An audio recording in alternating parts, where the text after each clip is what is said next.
Hi, Dr. Gregory Haughton here, three-time Olympic medalist and world champion in track and field.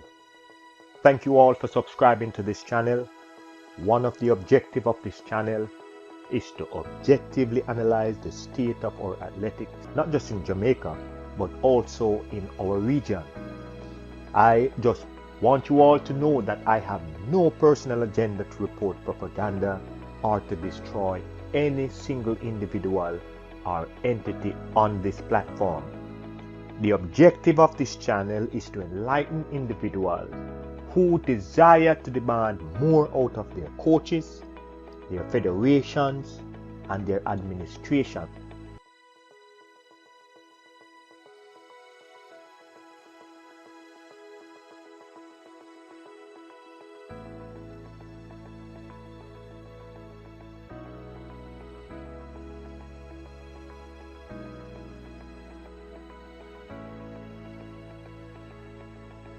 So what do our male sprinters need?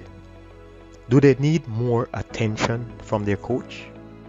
Some people are saying that our male sprinters need better training equipment in order to improve. Do they need more financial resources to get the things they need to perform more efficient and consistent? What do our male sprinters need in order to become champions? Most high schools around the island, they have mediocre weight rooms and mediocre training facilities. And when we say mediocre weight room or mediocre training facilities, in most cases you will find that these weight rooms are small in size. They cannot accommodate the entire team at once. They do not have multiple equipments where multiple athletes can use these equipment at the same time. They do not have a variety of upper body and lower body equipments that can help to build that particular muscle group. But one thing you know for sure is that the coaches who are seeking change will work with what they have, and they will come up with various strategies to ensure that whatever the athletes need in the weight room, they can accommodate that athlete or those athletes.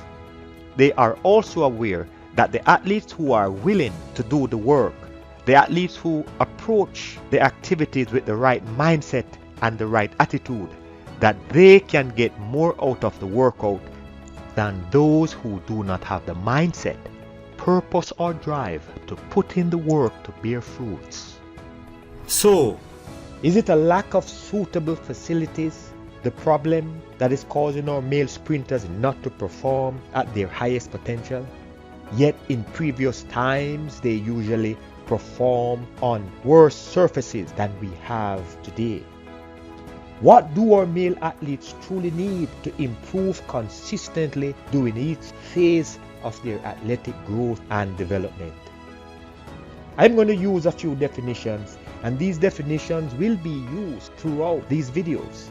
Because in order to keep things consistent, we must assign meanings that are fixed and will not change through time.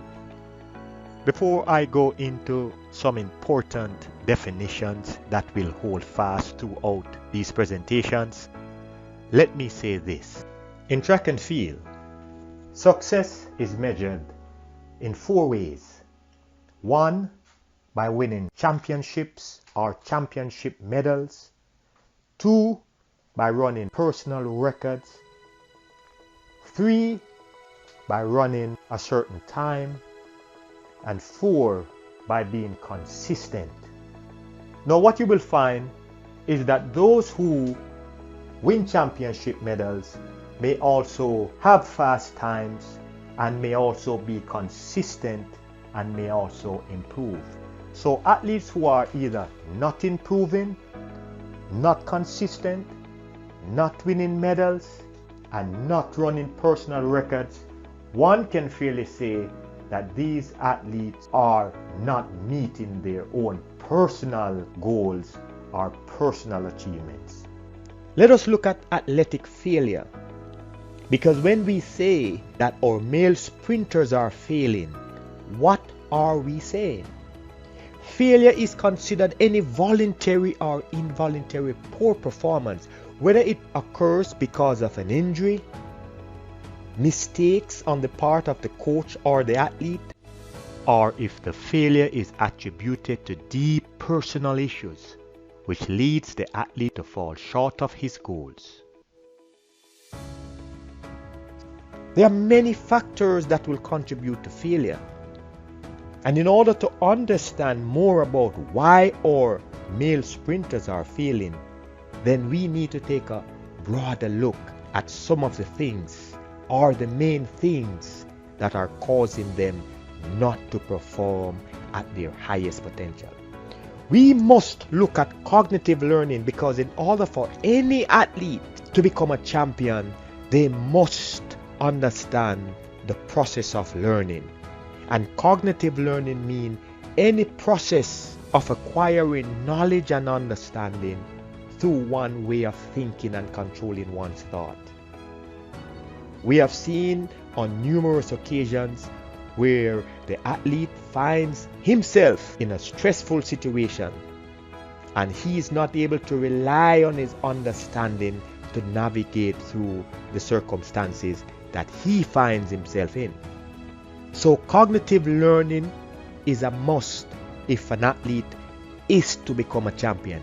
If our male sprinters are to dominate their event, they must be involved in learning activities that bring about learning that must be done, or learning that can be done, or learning that will help them to introspectively look at themselves, and learning that will take place retrospectively, because they can look on those who came before them, they can look at situations outside of themselves, and they can use these situations to grow. Now, cognitive learning involves one's past experiences, their belief systems, the idea that they generate daily, the intuition that will help them to make good decisions when they find themselves in an unusual circumstances when it comes to training and competition. So all successful athletes must understand cognitive learning, because this is the way they acquire knowledge and experience. Now, cognitive learning is influenced by many factors such as culture. Can it be our ever-changing culture that is causing our male sprinters not to perform at their highest potential? Maybe it is their upbringing. Maybe it is the educational system that they are exposed to when they are within the camp. We have seen where culture has influenced our young sprinters to want to receive high rewards without doing the level of work it takes to achieve those high rewards. We have seen where the education that they receive within the camp can be limited because it does not allow them to rise to the introspective level to objectively analyze themselves and the people around them. We have seen where one's upbringing can affect their ability to think clearly when they are under pressure because they were not trained to do so. So all successful athletes must understand the process of cognitive learning. We also will define deliberate practice, because all successful athletes, all successful sprinters must engage in deliberate practices if they are to achieve greatness. Now, deliberate practices or deliberate practice is defined as engaging in any practice activities that are specifically designed to improve the sprinter's performance. Now, deliberate practices could mean meditation, it could mean reading a book, it could mean taking on psychological counseling, it could mean taking on a mentor where you spend time and learn and get to understand more about yourself. All successful athletes are engaged in deliberate practices So if our sprinters are to be great, they must engage in deliberate practices instead of wasting time playing video games and spending most of their time on social media. Now we're going to look at amateur. Who is considered an amateur athlete? Now an amateur athlete is an athlete who has little experience when it comes to competition and training, and he has limited actual knowledge and experience when they compete against an experienced athlete like a Usain Bolt. Now, being an amateur means because you lack the knowledge and the experience, you think in an inferior way. You do not think like a Usain Bolt, a Michael Johnson, a Gregory Haughton. So amateur athletes usually think in an inferior way when they have to compete against people or sprinters who have a higher level of knowledge and awareness than they do. Now let us look at experienced athletes. Who are considered experienced athletes? Now experienced athletes are those who are seasoned athletes who possess superior athletic experience and knowledge in their particular event, and they are able to organize and integrate that knowledge to create successful athletic performance. Now the experienced athlete like a Usain Bolt think like a champion.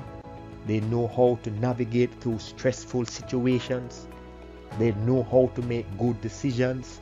They can rely on their past experience. They can use intuition to make good decisions in the moment. All experienced sprinters understand the importance of cognitive learning.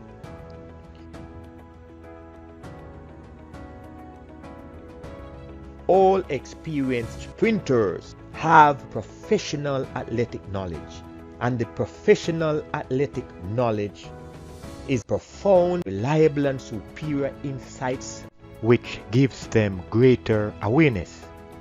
And this may include race strategies, it may include decision making.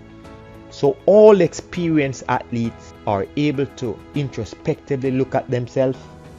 They can make good decisions in the moment to correct any mistakes. They are highly engaged in deliberate practices. They are very observant, and because they have that knowledge and understanding, they can make good decisions in the moment. So if our sprinters are to be great, then they must exemplify and demonstrate professional athletic knowledge about their events, knowledge about who came before them, knowledge about some of the things that people or athletes or past athletes in their field usually do or would do in order to be great. Now all experienced athletes have professional athletic experience. Usain Bolt has been winning for years. He was good at it. He had the knowledge. He had the experience. And if our sprinters, if our male sprinters are to become great, then they must have that professional athletic knowledge. They must have professional athletic experience. They must conduct themselves as if they are experienced in the field. They must think like champions. They must act like champions. In fact, they must be a champion in their mind before they are able to exercise and do the things that champions do. They must be highly engaged in deliberate practices. They must understand cognitive learning, and they must be able to define failure and success, and they must be able to set goals that are realistic. They must assemble a successful team of people around them that can help them to make good decisions, that teach them how to be great, because in order for our sprinters to be great, they must think like a champion, they must think like a professional, and they must do the things that professional athletes do. Thank you for watching. I am Dr. Gregory Haughton. Have a blessed day. Sweet, sweet Jamaica, what a brilliant sunshine. You have to make a visit even once in a your lifetime. It's a place to come and have fun. When I say fun.